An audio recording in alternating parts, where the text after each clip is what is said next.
Bonjour Patrick Davet.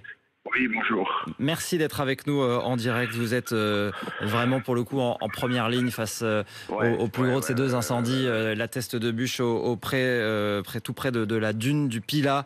Vous avez vécu une journée particulièrement éprouvante hier, plus de 40 degrés, beaucoup de vent. C'est ça, Les c'est ça. températures baissent ce matin. Est-ce que Oui. ça vous donne de l'espoir? Quelle est la situation? Oui, ça donne beaucoup d'espoir. Les températures baissent parce que c'était véritablement très suffocant et de surcroît, ça permettait ça créait des départs de feu. Oui, c'est dur. Vous voyez, hier soir, on a terminé à 4 heures du matin. Nous sommes déjà là. C'était dur. Moi, en plus, moi particulièrement, j'avais ma maison qui était en jeu hier soir. C'est passé très très près.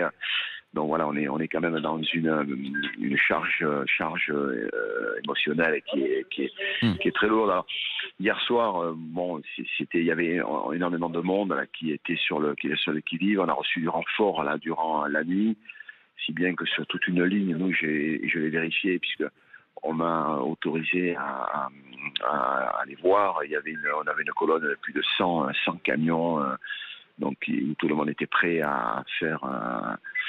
Aller une fois de plus. Vous avez évacué, rien que sur la journée d'hier, vous avez évacué 8000 personnes dans le secteur. Est-ce que ce matin, vous pouvez nous dire que leurs maisons sont sauvées ou on n'en est pas encore sûr? Oui, elles sont sauvées. Je vous prends la mienne, hein. Par exemple, moi je faisais partie des évacués hier. Hein, oui, les maisons sont sauvées. Les maisons ont été sauvées.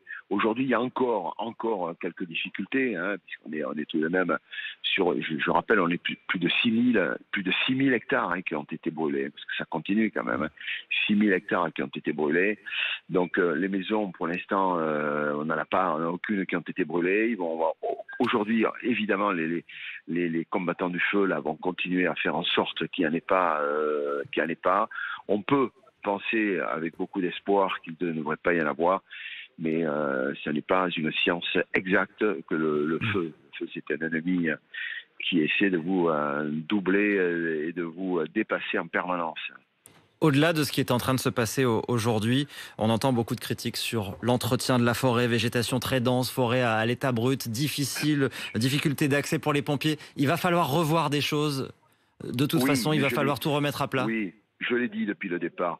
Il y aura des comptes à régler en finalité. Il y aura évidemment des responsabilités à aller chercher. Mais on va repartir d'une page blanche et faire en sorte que moi je ne veux plus d'incendie de la sorte dans ma commune et je ne souhaite à aucun maire d'en avoir. Vous savez, je discutais avec les pompiers hier soir jusqu'à 4 heures du matin, on a le temps de se parler, hein, et ils me disaient que des feux comme ça qui durent 7 jours, ça fait une semaine aujourd'hui que nous y sommes.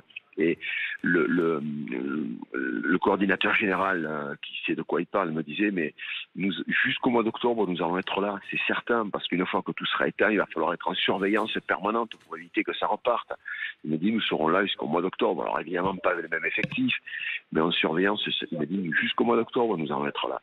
J'en veux plus de tout ça. Il y a des endroits, c'est totalement brûlé, grillé, je n'en veux plus. Donc, et on attend évidemment votre fatigue extrême dans ce contexte. On pense à tous ceux qui sont bien sûr sur le front, 1700 pompiers qui sont mobilisés depuis une semaine maintenant que ça brûle. Sur la route, ils gardaient toute une zone. Les mecs, ils étaient par terre, ils dormaient sur la route, ils étaient par terre en attendant d'aller au combat, de se relayer. C'est extrême, voilà, extrême.